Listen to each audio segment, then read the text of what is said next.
Hello, my dear friends. So, today we are going to start our class 10th. आप सोचोगे class 10th 9 से सीधा 10th। हाँ जी, आज हम स्टार्ट करने जा रहे हैं क्लास 10 चैप्टर 1 जो कि है रियल नंबर्स हमारा किसका मैथ्स का। ठीक है, इसके इंट्रोडक्शन पार्ट करेंगे एक्सरसाइज 1.1 का। सो इसे स्टार्ट करने से पहले हमें कुछ चीज़ें पता होनी चाहिए। ठीक है, जैसे अभी देख लेते हैं। ये चीज़ हमें ज़्यादा पता होनी चाहिए तभी हम ये चैप्टर स्टार्ट कर पाएंगे। हमारी फर्स्ट है नेचुरल नंबर्स। अब नेचुरल नंबर्स कौन से होते हैं? Natural numbers are the counting numbers जो कहाँ से स्टार्ट होते हैं, जो 1 से स्टार्ट होते हैं। एग्जाम्पल आप ले सकते हो 1 2 3 4 5 एंड सो ऑन। ठीक है, और ये होते हैं हमारे natural numbers. Natural numbers are the counting numbers. ठीक है, उसके बाद आता है हमारा होल नंबर। होल नंबर कौन से होते हैं? The whole numbers are the numbers including natural number with zero. Means ये 1 से स्टार्ट होते हैं नेचुरल नंबर्स, ये आपको ध्यान रखना है। और होल नंबर स्टार्ट होते हैं 0 1 2, पीछे वही नेचुरल नंबर्स आ जाएंगे। ये भी हो गए क्लियर। होल नंबर्स क्या होते हैं? 0 को ऐड कर दो नेचुरल नंबर के साथ, खेल ख़त्म। ठीक है, होल नंबर्स का। फिर आ जाता है हमारा रैशनल नंबर। ये हमने अपनी फर्स्ट चैप्टर 9th का जो था, I think so, rational numbers. ठीक है, उसमें भी हमने किया हुआ है।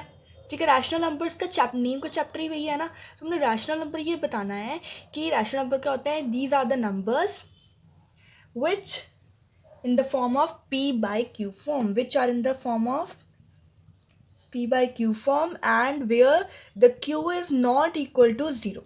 इसके एग्जाम्पल्स क्या हो सकते हैं? इसके एग्जाम्पल्स हो सकते हैं 3/5। 0 खुद हो सकता है क्योंकि नीचे 0 नहीं हमने डाला, हम इन्होंने बोला है ना कि q नहीं है इक्वल 0 के। सो दैट्स वाई कुछ भी आ सकता है। 2/7, 5/6 एंड सो ऑन, कुछ भी आ सकता है। ठीक है, उसके बाद आते हैं हमारे इरेशनल नंबर्स। इरेशनल नंबर्स वो होते हैं जिनको हम p/q फॉर्म में नहीं लिख सकते और q इक्वल नहीं होता 0 के। ठीक है, सिंपल से ये आप जो इस फॉर्म में नहीं लिखोगे वो होता है हमारे रैशनल नंबर। रैशनल और इरेशनल। प्राइम नंबर क्या होते हैं?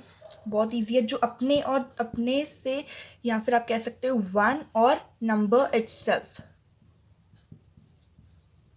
जो अपने टेबल में आते हैं और जो 1 के टेबल पे आते हैं। Example 2 3 5 7 9 11 13 17 19।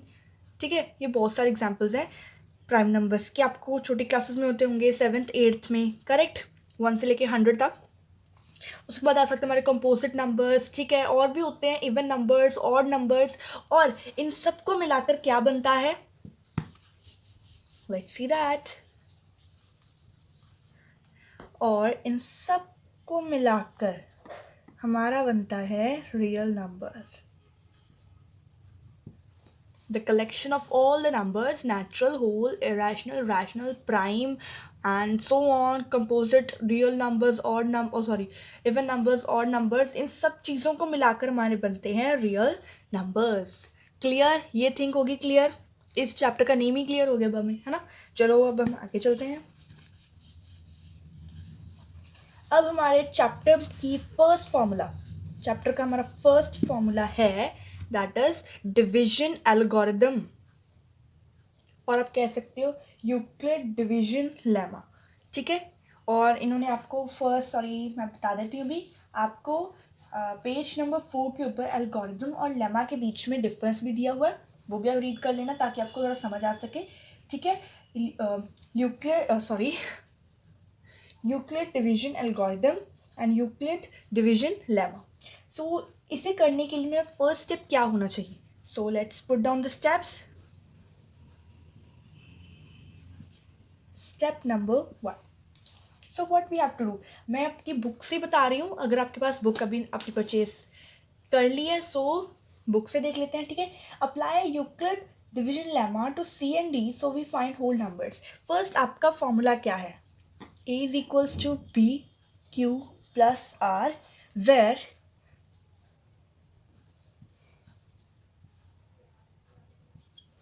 R is greater equal to 0 and less than B।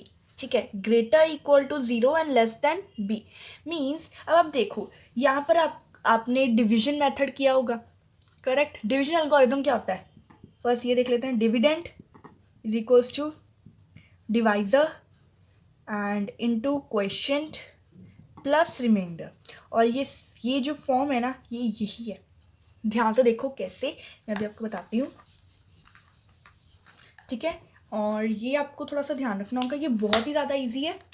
जैसे हमने यहाँ पर आपको बोला कि मैंने आपको बोला था A is equals to B Q plus R, और यहाँ पर मैंने आपको बोला था कि dividend is equals to divisor into quotient plus remainder.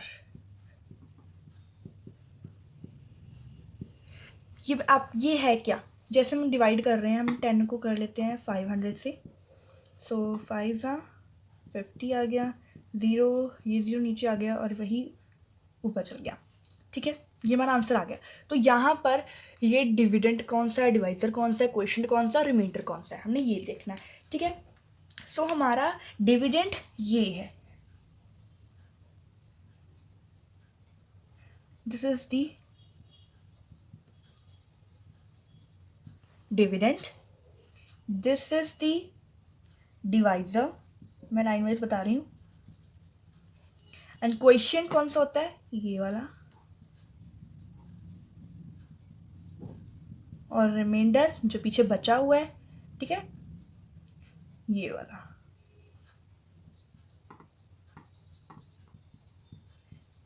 ये भी आपको पता चल गया कि कौन सा क्या है, ठीक है। मैं थोड़ा सा जूम कर लेती हूँ ताकि आपको पता चल सके।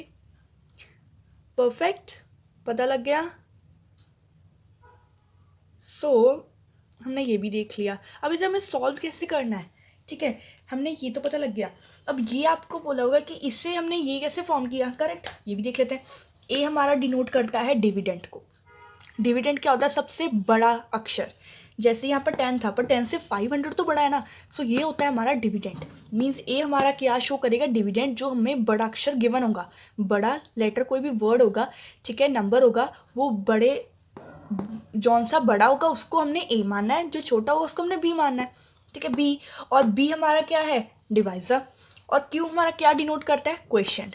सो अगर हम इन दोनों को मल्टीप्लाई करेंगे तो ये ऐसे फॉर्म आ जाएगा, जैसे हमने एक्स और वाई को मल्टीप्लाई किया तो एक्स वाई आ गया, और वैसे हमने बी को क्यू से मल्टीप्लाई किया तो बी क्यू आ गया, और रिमाइंडर हमने साथ में प्लस कर देना है। आ गया समझ। डिविडेंड क्या है, हमारा सबसे बड़ा नंबर, ठीक है, वो हम ए से डिनोट करेंगे। हमेशा हमने बड़ा नंबर ए लेना है, क्योंकि हमें पता है इसमें हमें ए जो है वो बी से बड़ा लेना है, ठीक है। क्या लेना है, ए जो है वो हमने बी से क्या लेना है, बड़ा लेना है। जैसे आपको हमने क्या वेट मिनट, कोई भी बड़ा अक्षर है, तो जैसे यहाँ पर 600 गिवन है और इधर 10 गिवन है, तो हमने ए ले लेना है 600, बी लेना है हमने 10, ठीक है। कोई एग्जाम्पल सॉल्व करके देख लेते हैं और भी क्लियर हो जाएगा। और बाकी का जो लेफ्ट आउट पार्ट है वो हम नेक्स्ट वीडियो में कर लेंगे, इंट्रोडक्शन की, ठीक है। और अगर इसी वीडियो में ख़त्म होता तो इसमें कर लेते हैं। सो हमें अभी देख लेते हैं, आपको एग्जाम्पल दिया हुआ है, फर्स्ट एग्जाम्पल हम वही सॉल्व करके देख लेते हैं। मैं स्टेप वाइज नहीं करूँगी, मैं शॉर्टकट बता रही हूँ क्योंकि वीडियो लंबी हो जाएगी, इसलिए आप जो अपनी बुक्स के ऊपर देख लेना। यहाँ पर आपको एग्जाम्पल नंबर 1 गिवन है, जो अपने Euclid algorithm to find the HCF of 4052 and 12576, ठीक है, इसको हमने फाइंड करना है। सो इसमें बड़ा अक्षर कौन सा है, ये वाला। आप कह लोगे ये नहीं यार, इसमें कितने हैं, 4 लेटर्स हैं और 4 नंबर्स हैं और इसमें 5 नंबर है, तो बड़ा कौन सा, वो यही हुआ ना, एग्जैक्टली।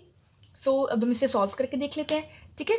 सो हमने क्या लेना है, हम लिख सकते हैं यहाँ पर हियर ए कौन सा है, 12576 एंड बी है 4052 and we know that A is bigger than B, greater than B, ठीक है। हमने ये पीछे लिखना है, ठीक है। उसके बाद हम क्या करेंगे, हमने कौन सी अप्लाई करनी है इन दोनों में, बाय डिवीजन लेमा, और you can say by division algorithm, by division algorithm. क्या है division algorithm, A is equals to B Q plus R. अब यहाँ से ध्यान से देखो, ए क्या है हमारा 1 2 5 7 6, बी है 4 0 5 2। अब आप सोच रहे हो कि हमें ए और बी तो पता है, करेक्ट, ये दोनों हमें पता है, और हम क्यू और आर को हम कैसे निकालेंगे, करेक्ट, आप यही सोच रहे हो। हाँ, आई मुझे पता है आप थोड़े से इंटेलिजेंट हो, जो बच्चे को भी ये पता नहीं है ना, तो मैं वही बता रही हूँ कि हम इसे कैसे फाइंड कर सकते हैं। ए और बी तो हमें पता है ना, ए और बी, और हमें क्यू और आर ढूंढना है। सो क्यू और आर तभी पता चलेगा जब इन दोनों को हम डिवाइड करेंगे, क्योंकि हमें पता है कि जो डिवाइजर होता है वो ये वाली स्टेटमेंट होती है, डिविडेंड होता है वो ये वाली स्टेटमेंट होती है। तो इन दोनों को डिवाइड करके हमें क्वेश्चन भी पता लग जाएगा और रिमाइंडर भी पता चल जाएगा। आगे समझ माइंड में कुछ पड़ा कि ये जो ए है वो हम डिविडेंड डिनोट कर रहे हैं और ये जो बी है वो डिवाइजर है। सो इन दोनों को हम जब हम डिवाइड करेंगे तो हमें ये पता चल जाएगा और ये पता चल जाएगा। आगे समझ, वेरी गुड। चलो कुछ डिवाइड करके देख लेते हैं। सो इसको हम कैसे यहाँ पर रफ में डिवाइड कर लेते हैं, इधर बड़ा वाला नंबर अंदर, ये डिविडेंड है, और छोटा बाहर। सो इसे हम क्या करेंगे, अगर हम इसे 4052 को 2 से मल्टीप्लाई किया, 1 से किया, तो एज इट इज़ ये छोटा रह जाएगा, है ना, क्योंकि ये 4 नंबर का आ जाएगा, हमने पूरे 5 नंबर का निकालना है। अगर इसे हमने 2 से डिवाइड किया था तो आ जाएगा 2 2 4, 2 5 10, एक ऊपर 2 8 8 1 0 4 आ जाएगा, ये भी छोटा है। हम 3 से डिवाइड मल्टीप्लाई करेंगे, क्या आ जाएगा देख लेते हैं। 2 6 3 5 15, 3 1 3 3 0 0 1 3 4 12, ये हमारा फिट हो रहा है। हमने यही मल्टीप्लाई करना है 1 2 1 5 6, इसमें ये यहाँ पर आ जाएगा 2 और 420 हमारा आंसर आ जाएगा, ये क्रॉस हो जाएगा, दोनों कट हो जाएंगे, ठीक है। और इसके बाद क्या करेंगे हम, अब देखो ध्यान से, हमने ये निकाल लिया, अब ये हो गया हमारा, अब हमने यहाँ पर लिख लेना है, ठीक है। हमारा अगर हमने किससे मल्टीप्लाई करा 3 से, तो हमारा रिमाइंडर बचा 420। अब हमने ये जो हमारा क्या है डिवाइज़र है वो डिविडेंट बन जाएगा, ठीक है। हमने यहाँ पर लिख देना है सिंस आर जो है वो इक्वल नहीं है, by using by apply division lemma again, ठीक है, ये लिख के हमने पूरा। फिर हमने ये जो हमारा डिवाइज़र है वो डिविडेंट बन जाएगा, और ये जो हमारा रिमाइंडर है वो हमारा डिवाइज़र बन जाएगा, ठीक है। ये हमने करना है। इसके बाद हमने क्या करेंगे, हमने ऐसे बना लेना है 4250, आपको दिख नहीं रहा, वेट। इसके बाद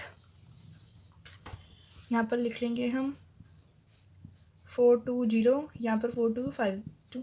इसको अगर हम 9 से मल्टीप्लाई करेंगे तो हमारा आंसर आ जाएगा, ठीक है। 420 को 9 0 0, 9 2 18, 9 4 36, 37, 3780, 2 15 में से 8 कितने गए, 9 10 11 12 7, यहाँ पर आ गया 10 हमारा, सॉरी 9, यहाँ पर आ गया हमारा 3, ये 0 हो जाएगा, 9 में से 2 2 72 हमारा आंसर आ जाएगा। हम यहाँ पर लिख सकते हैं कि जब हमने 9 से मल्टीप्लाई किया तो हमारा आंसर आ गया 272। अब फिर से हम लिख देंगे since R is not equal to 0, हमने आर को क्या लगाना है, हमने आर को 0 लेके आना है, ठीक है। आर को हमने 0 लेकर आना है, तभी हमारा ये जो आंसर है निकलेगा। और हमने क्या फाइंड करना है, HCF, हाईएस्ट कॉमन फैक्टर, लग गया पता। अब फिर से हमने निकालना होगा, ठीक है। तो हमने क्या कर लेना है, 420 फिर से इधर आ जाएगा, 272 रिमाइंडर है वो इधर आ जाएगा।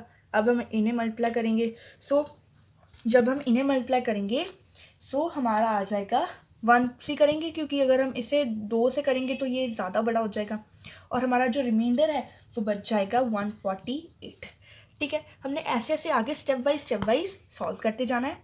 ऊपर वाला इरेज कर लेते हैं,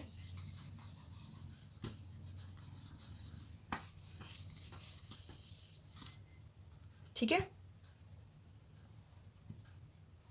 ये हो गया। अब हमने क्या करना है, 272 को इधर ले आना है, हमने फिर से लिखना है कि since R is not equal to 0, apply division lemma again. उसके बाद 272 और इसके यहाँ पर 148। अब इसे हम जब डिवाइड करेंगे 272 148, ये भी 1 से ही होगा, क्योंकि अगर ये बड़ा हो गया ये नहीं होगा। 12 में से 8 गए 4, यहाँ पर आ गया 6, 6 में से 4 के 2, यहाँ पर आ गया 1, 124 आंसर आ जाएगा। हमने लिख देना है 1 + 124। फिर से since R is not equal to 0, by apply division lemma again. So फिर से और स्टेप्स होंगे। जब तक इसका आंसर 0 नहीं आ जाता ना, तब तक आप इसका पीछा ही नहीं छोड़ना। 148, यहाँ पर आ गया 124, ये आपका यहाँ पर आ जाएगा, ये आपका यहाँ पर आ जाएगा। उसके बाद 148 को 124 से ये भी 1 से आ जाएगा, क्योंकि ये ज़्यादातर बड़ा हो जाएगा। फिर से 24 आंसर आ गया। शुक्र है, शुक्र है, शुक्र है। अब आई थिंक सो भी हमारा निकल जाएगा। ये रेड मार्कर भी ना, यहाँ पर आ जाएगा 1, यहाँ पर आ जाएगा 24। अब आपको थोड़ी सी उम्मीद लग रही है, क्योंकि 124 और 24 थोड़े मैचिंग से कर रहे हैं, क्या पता इससे आगे निकल जाए। सो ये हो गया। अब फिर से सिंस वही वाला रूल लगा देना है। उसके बाद 124 इधर आ जाएगा, 24 इधर आ जाएगा, और 124 और 24 को जब हम करेंगे, सो यहाँ पर आई थिंक सो हम क्या करेंगे कि अगर हम इसे 2 से करेंगे तो भी नहीं होगा, क्योंकि यहाँ पर 8 4 2 284 आ जाएगा आंसर। आई थिंक हमें 5 से करना चाहिए। 5 से जब हम इसे करेंगे, 5 4 सा 20 एंड 5 2 सा 10 11 12, ये हमारा आ रहा है। ठीक है, यहाँ पर 4 आंसर आ गया। 5 से करने पर हमारा आंसर आ गया 4। उसके बाद फिर लिख देंगे since r is not equal to 0। उसके बाद अब हम बिल्कुल आंसर के नज़दीक है। ठीक है, सो उसके बाद हम क्या करेंगे, 24 इधर, 4 इधर, और 4 के टेबल पे 24 कहाँ आता है, 6 पे, प्लस 0। अब लिख देंगे हम यहाँ पर since r is equals to 0 the HCF is, HCF कौन सा होता है, HCF जब हम एंड तक पहुँच जाएंगे, जो हमारा 0 निकल के आएगा, वो उसमें आपने देखना है कि हमारा क्या, ये वाला अक्षर डिवाइज़र हमने देखना है, और डिवाइज़र ही हमारा होगा HCF। हमारा डिवाइज़र क्या है, 4, HCF है हमारा 4। नेक्स्ट हम लेके आएंगे हमारा अगला एग्जाम्पल सॉल्व करने का थोड़ा सा आसान सा तरीका। So bye, thank you for now. Please like and subscribe to our channel, ताकि आपको ऐसी और वीडियोस मिलती रहें। Thank you.